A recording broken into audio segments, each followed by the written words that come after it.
نحمده ونصلي ونسلم على رسوله الكريم اما بعد اعوذ باللہ من الشیطان الرجیم بسم اللہ الرحمن الرحیم رب اشرح لي صدری ویسر لي امری واحلل عقدۃ من لسانی یفقہوا قولی۔ معزز شرکائے بزم اعتکاف 2025 بزم اعتکاف کی اس خصوصی نشست کے اندر آپ تمام احباب کو خوش آمدید کہتا ہوں۔ ہمارا ٹاپک اس نشست کے اندر جو چل رہا ہے وہ لذت آشنائی ہے۔ پچھلے 8 لیکچرز کے اندر ہم اس کی مختلف ڈائمینشنز پر بات کر چکے ہیں۔ اس وقت ہم لذت آشنائی کے جو ذرائع بیان کر رہے ہیں کہ کن کن سورسز سے لذت آشنائی تک ہماری رسائی ہو سکتی ہے، ان میں اس وقت اس لیکچر کے اندر میں تیسرا سورس بیان کرنے جا رہا ہوں، اور اس سورس کا نام ہے ذکر و فکر۔ ذکر الگ چیز ہے، فکر الگ ہے، لیکن چونکہ دونوں کا بڑا ایک کلوز سا کمبینیشن ریلیشن ہے، تعلق ہے، اس لیے ہم نے اس کو ایک ہی پوائنٹ کے طور پر دیا ہے اور ایک کے طور پر ڈسکس کر رہے ہیں۔ ذکر و فکر، ذکر کا مطلب اللہ کی یاد اور فکر کا مطلب سوچ بچار، تفکر، تدبر وغیرہ۔ آئیے تھوڑا سا پہلے ذکر کا دیکھ لیتے ہیں، پھر فکر کا دیکھتے ہیں کہ ان کی کیا اہمیت ہے اللہ کی معرفت تک پہنچنے کے حوالے سے۔ قرآن مجید کے اندر اللہ رب العزت نے جا بجا ہمیں اپنا ذکر کرنے کا حکم دیا ہے، اور مزے کی بات یہ ہے کہ اسلام ہر معاملے کے اندر اعتدال، توازن اور میانہ روی کی روش کو پسند کرتا ہے۔ وہ کسی بھی معاملے کے اندر افراط اور تفریط سے بچنے کا حکم دیتا ہے، لیکن قرآن نے جب ذکر کی بات کی تو وہاں ساتھ ہی ساتھ کثرت کے ساتھ ذکر کرنے کا حکم دیا۔ ایک جگہ فرمایا یا ایھا الذین آمنوا اذکروا اللہ ذکرا کثیرا، اے ایمان والو اللہ کا ذکر کیا کرو، اللہ کو یاد کیا کرو، کتنا؟ ذکرا کثیرا، بہت زیادہ یاد کیا کرو۔ اسی طرح فرمایا ایک جگہ پر اللہ تعالیٰ نے اپنے بندوں کی، خاص عقل مند بندوں کی نشانیاں بیان کرتے ہوئے فرمایا قرآن میں کہ ان کی 2 نشانیاں ہیں۔ نمبر 1 الذین یذکرون اللہ قیاما وقعودا وعلی جنوبہم، وہ کھڑے ہیں تو تب اللہ کو یاد کرتے ہیں، بیٹھے ہیں تو تب اللہ کو یاد کرتے ہیں، اور لیٹے ہیں تو تب اللہ کو یاد کرتے ہیں۔ اب آپ غور کریں کہ انسان سارا دن کے اندر ان 3 حالتوں میں ہی ہوتا ہے نا۔ اس وقت ہم بیٹھے ہوئے ہیں، کسی وقت ہم کھڑے ہوتے ہیں، کسی وقت لیٹے ہوتے ہیں، تینوں حالتوں میں۔ اس کا مطلب یہ ہے کہ جو اللہ کے عقل مند نیک بندے ہیں وہ ہر وقت ہی کسی نہ کسی رنگ میں اللہ کو یاد کرتے رہتے ہیں۔ ان کا حال یہ ہوتا ہے کہ جو صوفیہ کرام کا بڑا مشہور مقولہ ہے کہ ہاتھ کار ول تے دل یار ول۔ کار سے مراد یہ کار نہیں ہے، کار کام کو کہتے ہیں نا فلاں آدمی بے کار ہے، مطلب وہ کام نہیں کرتا۔ تو ہاتھ کار وال کا مطلب یہ ہے کہ ان کا ہاتھ یا جسم دنیاوی کاموں کی ادائیگی کے اندر لگے ہوتے ہیں، لیکن ہر حال کے اندر دل یار کی طرف ہوتا ہے۔ اور دوسرا وَيَتَفَكَّرُونَ فِي خَلْقِ السَّمَاوَاتِ وَالْأَرْضِ، زمین اور آسمان کی تخلیق میں اور اس کے درمیان پائی جانے والی نشانیوں میں غور و فکر کرتے رہتے ہیں۔ ادھر سے ذکر کی برکتیں ملتی ہیں، ادھر سے فکر کی برکتیں ملتی ہیں۔ یہ دونوں چیزیں مل کر انہیں معرفت کے کمال تک پہنچا دیتی ہے، اور جب اللہ کی عظمت آشکار ہوتی ہے اور اس کے ساتھ آشنائی ہونے لگتی ہے تو وہ پکار اٹھتے ہیں کہ ربنا ما خلقت ھذا باطلا، اے اللہ تو نے کائنات کا یہ کارخانہ بیکار پیدا نہیں کیا ہے، اس کا کوئی نہ کوئی مقصد ہے۔ وجہ کیا ہے؟ وہ اس کی دیکھیں ذکر اور فکر دونوں کا نتیجہ قرآن بتا رہا ہے، یعنی اللہ کی عظمتیں اس کے نتیجے میں آشکار ہوتی ہیں، اللہ کے ساتھ آشنائی ہونے لگتی ہے، پتہ چلتا ہے کہ کائنات کے اندر اس کی قدرتیں کس کس رنگ کے اندر کار فرما ہے، اور کس کس جگہ پر اس کی حکمتوں کے جلوے چھلک رہے ہیں، اور کس کس معاملے کے اندر کتنی باریکیوں کے ساتھ اس کی رحمت، رفت اور اس کی قدرت اس کائنات کے کارخانے کو چلا رہی ہے، تو وہ پکار اٹھتے ہیں بے اختیار. جیسے ہم کسی چیز کو عجیب و غریب کو دیکھتے ہیں، بے اختیار نکلتا ہے سبحان اللہ، یا پھر پنجابی میں واہ بھائی واہ، یا کوئی اور اس طرح کا جملہ تعجب والا. تو اللہ رب العزت نے اب یہاں بھی دیکھیں اس آیت کے اندر بھی ذکر کا مطلب جب اللہ نے کہا تو یہ کہا کہ کھڑے بیٹھے لیٹے ہر حال میں اللہ کو یاد کرتے ہیں. ایک اور مقام پر فرمایا وَاذْكُرْ رَبَّكَ نَسِيتَ، اے بندے اللہ کو یاد کیا کر جب بھی اسے تو بھولنے لگے، جب بھی تیرے دل کے آئینے پر غفلت کی گرد پڑنے لگے فوراً چکنا ہو جایا کر، اللہ کو یاد کیا کر. وجہ کیا ہے اس کی اتنی کثرت کے ساتھ ذکر کا حکم قرآن کیوں دیتا ہے؟ اس لیے کہ اس کے بغیر دل زندہ نہیں رہ سکتا. حضور علیہ السلام نے فرمایا مَثَلُ الَّذِي يَذْكُرُ رَبَّهُ وَالَّذِي لَا يَذْكُرُهُ كَمَثَلِ الْحَيِّ وَالْمَيِّتِ. فرمایا وہ شخص جو اللہ کا ذکر کرتا ہے اس کی مثال اور جو شخص ذکر نہیں کرتا ہے اس کی مثال. فرمایا دونوں کا فرق اتنا ہے جتنا زندہ اور مردہ کے درمیان فرق ہوتا ہے. یعنی جو ذاکر ہے وہ زندہ ہے، اصل میں زندہ وہی ہے جو اس کا دل زندہ ہے، اور جو ذاکر نہیں ہے غافل ہے تو جو دم غافل سو دم کافر. بظاہر وہ زندہ چلتا پھرتا نظر آ رہا ہے مگر حقیقت کے اندر وہ زندہ کوئی نہیں ہے. زندگی وہی ہے جس کی اندر خدا کی یادیں سمائی ہوئی ہیں. دل وہ ہے جس کی ایک ایک دھڑکن جو ہے وہ خدا کے نام کے ساتھ دھڑک رہی ہے، جہاں ایک ایک سانس اللہ کی یاد کے ساتھ آ اور جا رہی ہے. تو ذکر کے بغیر زندگی کوئی نہیں ہے. اور دل کے آئینے کو پالش کرنا ضروری ہے اس کے اندر معرفت کے لانے کے لیے. جیسے کسی بھی برتن کے اندر دودھ ڈلوانا ہو پہلے اسے صاف کرتے ہیں، اس کا کوئی زنگ میل کچیل کوئی لگا ہوا ہے اس کو دور کرتے ہیں. گندے مندے برتن کے اندر ہم دودھ ڈلوانا گوارا نہیں کرتے. تو اللہ کی محبت، معرفت، قرب، آشنائی کا جو انوارات ہیں وہ کیسے گندے برتن میں آ جائے. چنانچہ دل کیا کرتا ہے، یہ دل کے یہ ذکر کیا کرتا ہے، دل کے آئینے کو پالش کرتا ہے اور اللہ کی محبت، معرفت اور آشنائی کے آنے کے قابل بناتا ہے. حضور علیہ السلام نے فرمایا ان هذه القلوب تصدع كما يصدع الحديد. ہے لوگوں جس طرح لوہے کو بڑے بڑے زنگ لگ جاتا ہے نا، کچھ بھی نہ کیا جائے بس پڑا رہا ہے زنگ لگ جاتا ہے، اسی طرح دلوں کو بھی زنگ لگتا رہتا ہے. قدرت کا نظام ہے، آپ ایک کمرے کو بالکل صاف شفاف کر کے اسے بند کر دیں، ٹھیک ہے، اور اس کے بعد 2-4 دن بعد آپ کا آ کر دیکھیں اللہ کمرے کھڑکیاں دروازے سب بند ہیں، پھر بھی آپ دیکھیں گے ہر جگہ پر گرد و غبار پڑی ہوئی ہے. یہ کہاں سے آ گئی ہے؟ حالانکہ چاروں طرف سے کھڑکیاں. یہ فطرت کا ایک نظام ہے کہ ایسا ہوتا ہے کوئی بھی چیز پڑی رہے، پڑی اس کے اندر کوئی تغیر و تبدل آنا ہی ہوتا ہے. یہی معاملہ انسانی شخصیت کا ہے. تو فرمایا ان هذه القلوب تصدع كما يصدع الحديد، کہ جس طرح لوہے کو زنگ لگ جاتا ہے اسی طرح دلوں کو بھی زنگ لگ جاتا ہے. اور فَاجْلُوهَا بِذِكْرِ اللَّهِ، انہیں اللہ کے ذکر کے ساتھ پالش کرتے رہا کرو، چمکاتے رہا کرو. ایک اور حدیث میں فرمایا لِكُلِّ شَيْءٍ سِقَالَةٌ وَسِقَالَةُ الْقُلُوبِ ذِكْرُ اللَّهِ. ہر چیز کے لیے ایک ریگمار ہوتا ہے جو اس کو صاف کرتا ہے. لکڑی کے اوپر پینٹ کرنا ہو تو اس کا ایک الگ ریگمار ہے، دیوار پر پینٹ کرنا ہے اس کا ایک الگ ریگمار ہے، لوہے پہ کرنا ہے اس کا بھی ہے کوئی. اسی طرح آقا نے فرمایا کہ دلوں کا جو ریگمار ہے، دل کے اوپر لگے ہوئے زنگ میل کچیل داغ دبے دور کرنے کے لیے وہ ذکر ہے. ذکر کے ذریعے سے جب آپ نے دل کے آئینے کو پالش کر دیا، اب یہ اس قابل ہو گیا ہے کہ اس میں اللہ کی معرفت آئے، اللہ کی آشنائی آئے. جب تک یہ گندا مندہ تھا تب تک کیسے آنے گی. اچھا جی، جب یہ اس قابل ہو گیا پھر ذکر کی میں نے پہلے بھی کئی لیکچروں کے اندر بتایا کئی شکلیں ہیں. سب سے نماز بھی ذکر کی ایک شکل ہے جو کہ ٹاپ آف دی لسٹ ہے، اس کے اندر کافی کچھ ہے نا.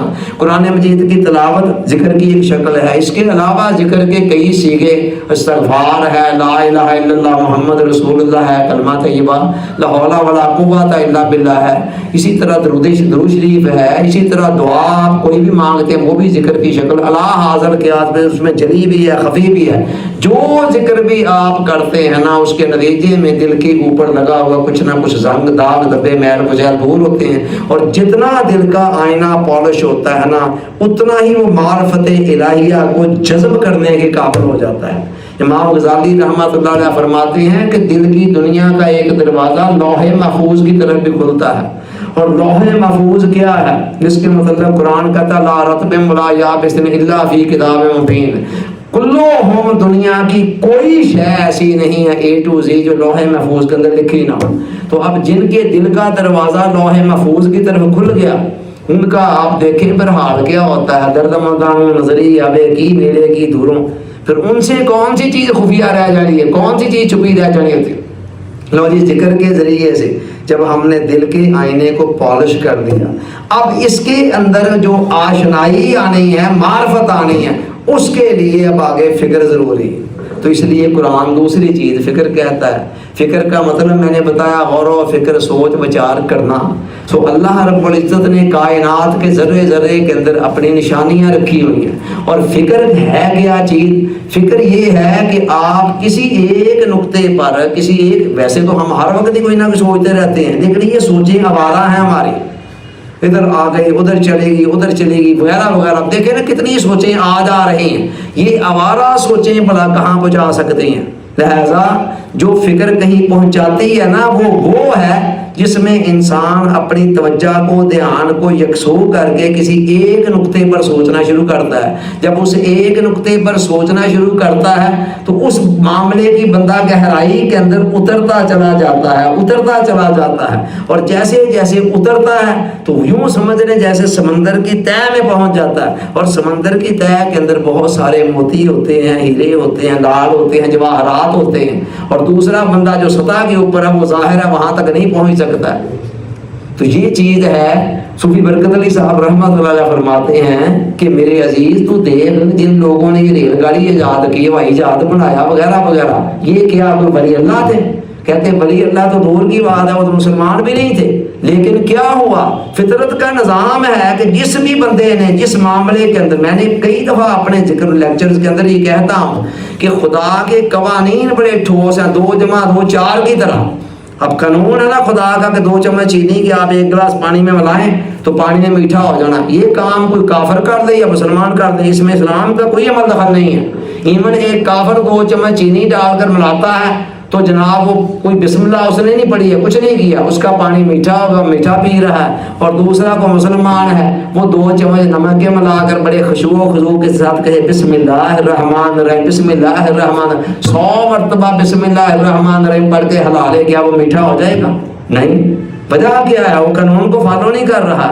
تو بابا جی سرکار کہتے ہیں کہ وہ مسلمان بھی نہیں تھے، لیکن ہوا کیا کہ فکر کے اندر اللہ نے برکتیں رکھی ہوئی ہیں کہ جو بندہ بھی کسی بھی معاملے کے اندر یکسو ہو کر سوچ بچار کرے گا، وہ اس کی ڈیپتھ کے اندر اترتا چلا جائے گا، اور اس کے اوپر اس معاملے کے اندر، اس معاملے کے جو گہرے بھید ہیں نا، سیکرٹس ہیں جو تہہ میں پڑے ہوئے ہیں، وہ آشکار ہونا شروع ہو جاتے ہیں۔ اچھا، فکر کے ذریعے سے کیسے بھید کھلتے ہیں، اس کو 1-2 مثالوں سے سمجھ لیں۔ مدتوں سے سیب درخت سے گرتا تھا، وہ زمین پر ہی آتا تھا، ہر کوئی اس کو دیکھتا تھا، لیکن کبھی کسی نے غور ہی نہ کیا کہ یہ درخت سے گر کر زمین پر کیوں آ رہا ہے۔ لوگ سمجھتے تھے یہ ایسے ہی ہوتا ہے، ایسے ہی ہونا اور ایسے ہی ہوتا ہے، چلا رہنا۔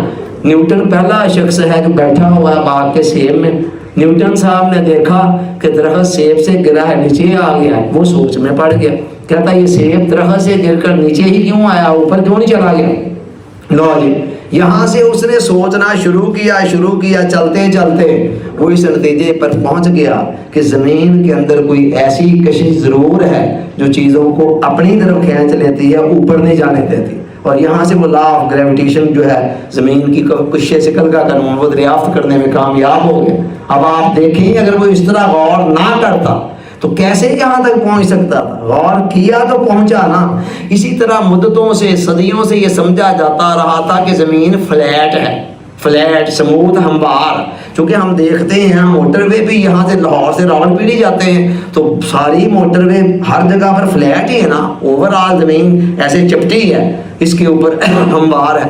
ایک دفعہ ایک گہری سوچ والا آدمی دریا یا سمندر کے کنارے کھڑا تھا، اور سمندر کے اندر کوئی جہاز آ رہا تھا، بحری جہاز، اس نے دور سے اس کی نظر پڑی تو جہاز کا اتنا کا حصہ نظر آیا، اتنا کا۔ اچھا چلتے چلتے دھندلا بھی تھا، تھوڑا اور آگے آتا گیا تو وہ دھندلی چیز کلیئر ہوتی گئی کہ پتہ چل گیا کہ یہ ہوائی جہاز ہے، یہ اس کا فلاں، یہ فلاں ہے، اور ساتھ پورا جہاز نمودار ہوتا گیا۔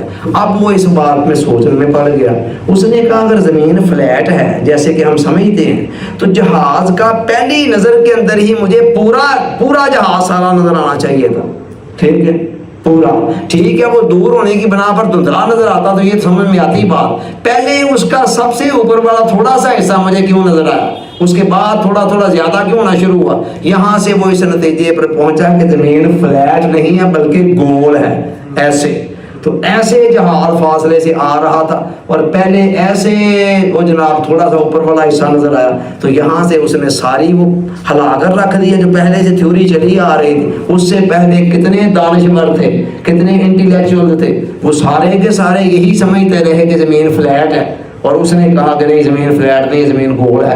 آج ہر کوئی اس کو ایڈمٹ کرتا ہے کہ زمین گول ہے۔ تو کہنے کا مطلب ہے یہ ہے فکر کی برکتیں، آپ جس بھی معاملے کے اندر ڈیپتھ میں جائیں آپ کو اوپر اسی معاملے کے بھید گہرے سیکرٹ آشکار ہونا شروع ہو جاتے ہیں، ایسے بھید کہ جو دوسروں پر کم آشکار ہوتے ہیں۔ تو یہ ہے وہ چیز جو فکر کے اندر ہے۔ امام غزالی تو فکر کو ذکر سے آگے کی چیز مانگتے ہیں، کہتے ہیں فکر ذکر سے آگے ہے، اور وہ کہتے ہیں کہ فکر کے اندر ذکر بھی شامل ہے لیکن ذکر کے اندر فکر شامل نہیں ہے۔ اور اس کی ایک تصدیق تھوڑی سی ایک حدیث مبارکہ سے بھی ہوتی ہے جس میں آتا تفکر ساعۃ خیر من عبادت سنہ، کہ ایک گھڑی کا تفکر سال کی عبادت سے بہتر ہے۔ تو سال کی جو عبادت بندہ کر رہا ہے اس کے اندر ذکر بھی تو کر رہا ہے۔ وجہ کیا ہے؟ بعض اوقات ایک گھڑی کا تفکر ہوتا ہے جو بندے کو کہاں سے کہاں تک پہنچا دیتا ہے۔ جتنے دانشور انٹیلیکچوئل عقل مند لوگ ہیں زمانے کے اندر، ان میں اور عام آدمیوں میں ایک مین فرق یہی ہے، ایک بڑا فرق یہ ہے کہ وہ عام لوگ چیزوں کو سرسری انداز میں لیتے ہیں، سطحی طور پر دیکھتے ہیں اور دیکھتے ہوئے گزر جاتے ہیں، لیکن جو لیڈر ٹائپ یا ذہین و فتین لوگ ہوتے ہیں نا، مجد ہوتے ہیں اور عقل مند ہوتے ہیں، سائنسدان، وہ چیزوں کو سرسری انداز میں نہیں دیکھتے ہیں، وہ ہر چیز کی ڈیپتھ میں جا کر دیکھتے ہیں، گہری نظر سے دیکھتے ہیں، بصیرت کی نظر سے دیکھتے ہیں، اور اس کے اندر چھپے ہوئے کئی راز کئی بھید ان پر آشکار ہو جاتے ہیں۔ ڈاکٹر غلام جنانی برگ نے ایک کتاب لکھی۔ اچھا پہلے یہ دیکھ لیں ہمارے موضوع کے ساتھ اب اس کا تعلق کیا ہے۔ جو موضوع ہمارا چل رہا ہے لذت آشنائی،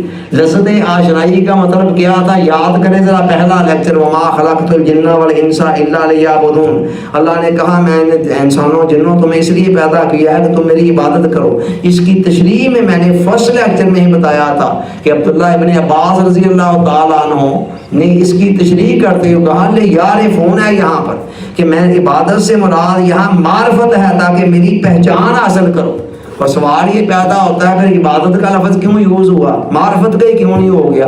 اس کا جواب دیتے ہیں کہ عبادت کا اس لیے استعمال ہوا کہ معرفت وہی قابل قبول ہوگی جو عبادت کے ذریعے سے آئے گی۔ اگر ایک بندہ شریعت کو اگنور کر رہا ہے اور کہتا ہے سیدھے پہنچے ہوئے ہیں جی رشتے ہوتے ہیں سیدھے رشتے نماز پڑھنے ہیں، تو یہ نہیں قابل قبول ہوگی۔ وہی راستہ جو شریعت کا ہے، اتباع سنت کا ہے، وہ راستہ ہی معرفت کے لیے قابل قبول ہوگا۔ ایک بندے کا ظاہری حال اگر اس کے مطابق نہیں ہے، جتنے مرضی وہ آسمانوں کے دعوے کرتا ہے، آسمانوں کی خبریں دیتا ہے، اس کی وہ معرفت قابل قبول نہیں ہے۔ تو معرفت پہچان، اب اس کے لیے ذکر اور فکر بڑی مین چیزیں ہیں، مین چیزیں ہیں ذکر اور فکر، کہ جو ذکر دل کے آئینے کو پالش کرتا ہے اور معرفت پہ اپنا فکر پھر پردے اٹھاتا ہے اور بڑی دور تک بصیرت کی آنکھ سے انسان دیکھ لیتا ہے اور بڑی چیزیں پھر اوپن ہونا شروع ہو جاتی ہیں۔ ڈاکٹر غلام جنانی برگ رحمۃ اللہ علیہ کی کتاب ہے دو قرآن کے اندر وہ کہتا ہے کہ قرآن ایک نہیں بلکہ دو ہیں۔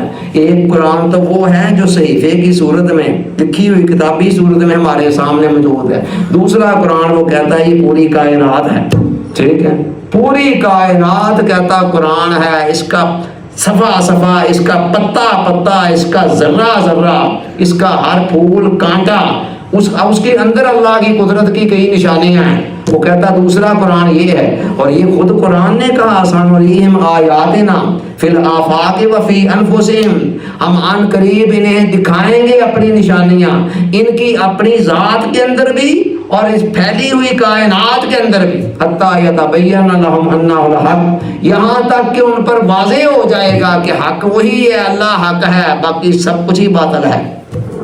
دوسری جگہ فرمایا وَفِي أَنفُسِكُمْ أَفَلَا تُبْصِرُونَ، لوگوں تمہاری اپنی ذات کے اندر میری نشانیاں موجود ہیں، تمہارے اندر میں بس رہا ہوں، تم دیکھتے کیوں نہیں ہو؟ دیکھتے کیوں نہیں ہو؟ قرآن نے اسی لیے جگہ جگہ جہاں ذکر کا حکم دیا وہاں فکر کا بھی دیا۔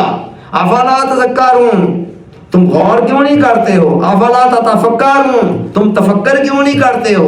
افلا یتدبرون القرآن ام علی قلوبہم اقفالها، کیا یہ غور و فکر قرآن کے اندر کیوں نہیں کرتے ہیں؟ کیا ان کے دلوں پر تالے لگے ہوئے ہیں؟ جگہ جگہ پر قرآن فکر کی حکم دے رہا ہے۔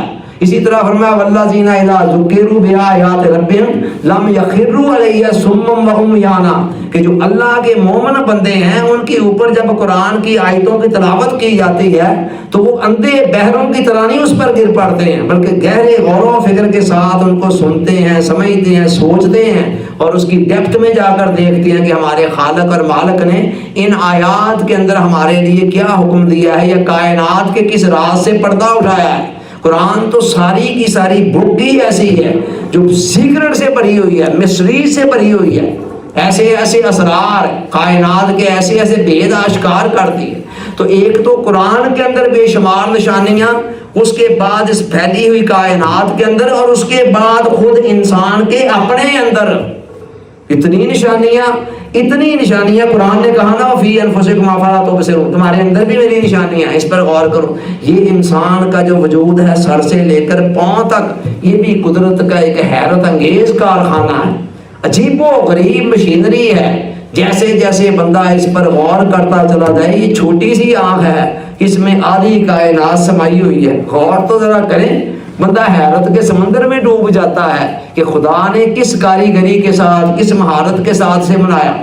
تو یہ ایک انسان کا وجود ہے۔ تو صوفیاء کرام نے اسی لیے کہا الانسان کائنات الاصغر، انسان اپنی ذات کے اندر کائنات اصغر ہے۔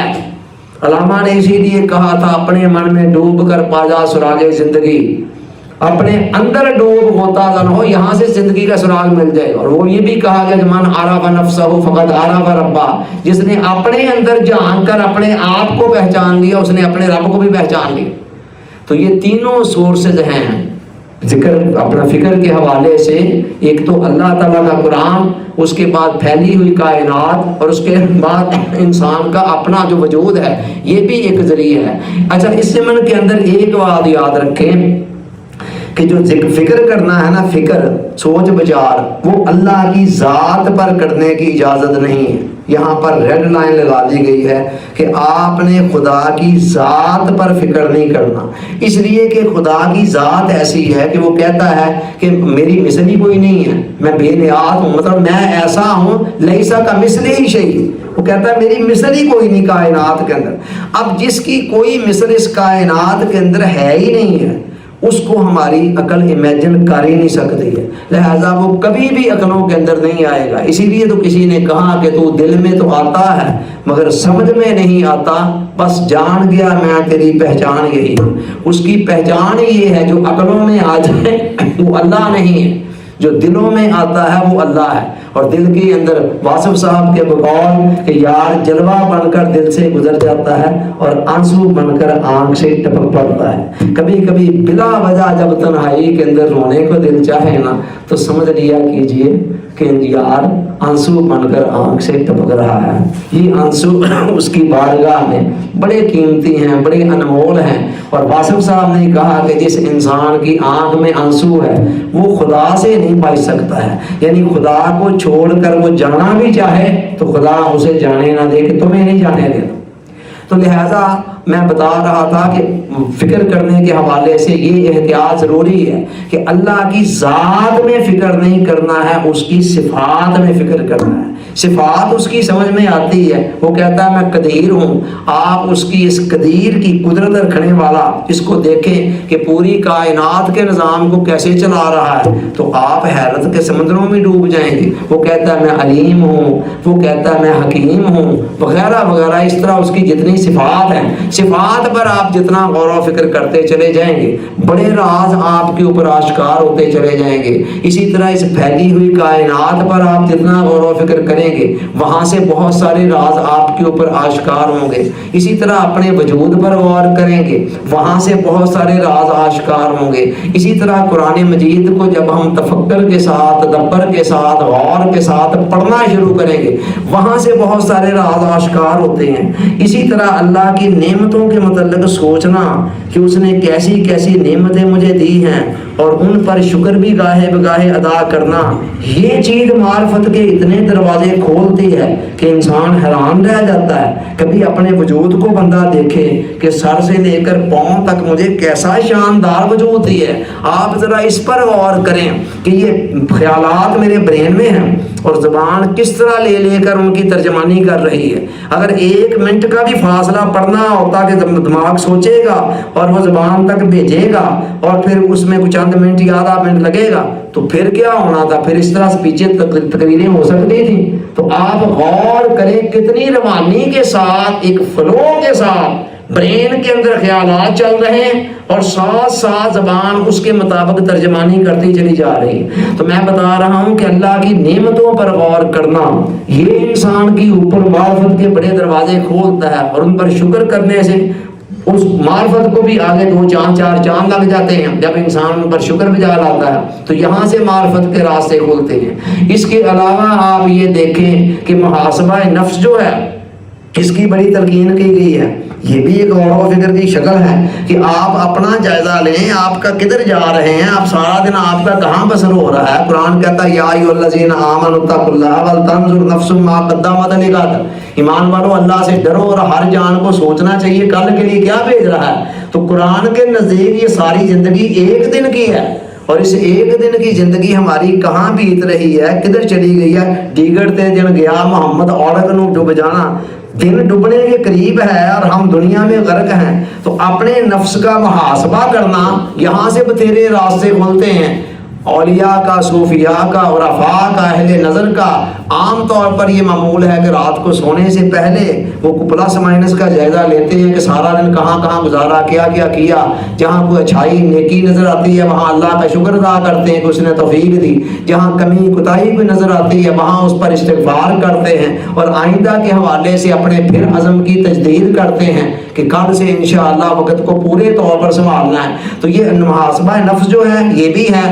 اسی طرح موت اور موت کے بعد کے احوال پر غور کرنا یہ اتنی بڑی چیز ہے انسان کے اوپر دروازے کھولنے والی. موت اور موت کے بعد کے احوال، کل نفس ذائقۃ الموت. موت ایک اٹل حقیقت کے طور پر ہم سب پر وارد ہونے والی ہے. آج تک ہم نے اس موت کو صرف دوسروں پر وارد ہوتے دیکھا ہے، اپنے پر تو ہوئی نہیں. جس دن اپنے پر ہوئی نا اس دن پتا چلے گا کہ موت کہتے کسے ہیں. تو موت کے حوالے سے غور و فکر کرنا بڑے پردے اٹھاتا ہے ذہن سے، دل سے، دماغ سے اور بہت ساری چیزیں بندے کے اوپر آشکار کر دیتا ہے. حضور علیہ السلام نے ابتدائے اسلام کے اندر لوگوں کو قبروں کی زیارت سے روک دیا تھا. وجہ کیا تھی کہ لوگوں کے ہاں پہلے سے بت پرستی کا رواج تھا ایک عام. تو انہوں نے کہا کہ قبروں کے اندر جایا کریں گے تو وہاں جا کر بھی وہی بتوں سے مشابہت والی قبروں کو جا کر دیکھیں تو ایسا نہ ہو کہ دوبارہ. تو احتیاطاً حضور علیہ السلام نے روک دیا. جب دیکھا کہ اب توحید کا نور ان کے اندر جلوہ گر ہو چکا ہے، ایمان کے اندر رسوخ حاصل ہو چکا ہے، پھر آقا نے فرمایا کنت نہیتکم عن زیارت القبور. میں نے تمہیں ایک وقت میں قبروں کی زیارت سے روکا تھا، فزوروہا، اب تم کیا کرو، میں اجازت دے رہا ہوں. آگے دیکھیں کیا نتیجہ کیا بیان فرمایا فَإِنَّهَا تَزَخَّدُ فِي الدُّنْيَا وَتَذَكَّرُ الْآخِرَةَ. یہ جو قبروں کی زیارت ہے نا، وہاں جا کر قبروں کی پرسکون شہر خاموشاں کے اندر جا کر دیکھنا قبروں کے اندر لیٹے ہوئے کو کیسے کیسے مائی کے لال حسین و جمیل مٹی کے اندر مل کر اور پھر اپنے متعلق سوچنا کہ ایک دن میرے اوپر بھی ایسا ہونا. تو حضور علیہ السلام نے فرمایا اس سے 2 فائدے ہوں گے. ایک تو تزخّد فی الدنیا، جتنا زیادہ ان حقائق پر غور کرو گے اتنی دنیا کی ایکسٹرا محبت جو ہے وہ تمہارے دل سے نکلتی چلی جائے گی. ایکسٹرا وہ جو تمام فسادوں کی جڑ ہے، تمام برائیوں کی جڑ ہے، تمہیں جیسے جیسے پتا چلے گا کہ اچھا موت اتنی قریب ہے اور ہم نے بھی مرنا ہے اور جو بندہ مرتا ہے وہ خالی ہاتھ یہاں آتا ہے، جتنا مرضی اس نے کمایا سارا کچھ دنیا کے اندر چھوڑ کر آتا ہے، کچھ بھی لے کے نہیں جاتا۔ یہ جب گہرے طور پر ان حقائق پر غور کرتا ہے، دنیا کی حد سے بڑی ہوئی محبت ختم ہو جاتی۔ اور دوسرا فرمایا وَتَذَكَّرُ الْآخِرَةَ، یہ تمہیں آخرت کی یاد دلانے والی ہے، اور یہ کتنی بڑی بات ہے۔ تو لہذا موت اور موت کے بعد کے احوال پر غور و فکر کرنا، یہ بھی انسان کے اوپر معرفت کے بہت سارے دروازے کھولتا ہے، اور بہت سارے پردے جو غفلت کے دل و دماغ پر پڑے ہوئے ہیں ان کو ظاہر کرتا ہے۔ تو یہ چیزیں ہیں، یہ فکر، ذکر و فکر ہمارا آج کا جو ٹاپک تھا، یہ دونوں چیزیں ذرا ساتھ لے کر چلیں اور دیکھیں اللہ تعالیٰ کتنی اپنی رحمتیں کرتا ہے، اور کیسے کیسے راز اور سیکرٹ اور اللہ کی محبت، معرفت، اس کی قدرتوں کے آپ کے اوپر آشکار ہوتے ہیں۔ اللہ تعالیٰ کہنے والے کو، سننے والوں کو یاد رکھنے والے کی توفیق عطا فرمائے۔ آمین۔ وما علینا الا البلاغ۔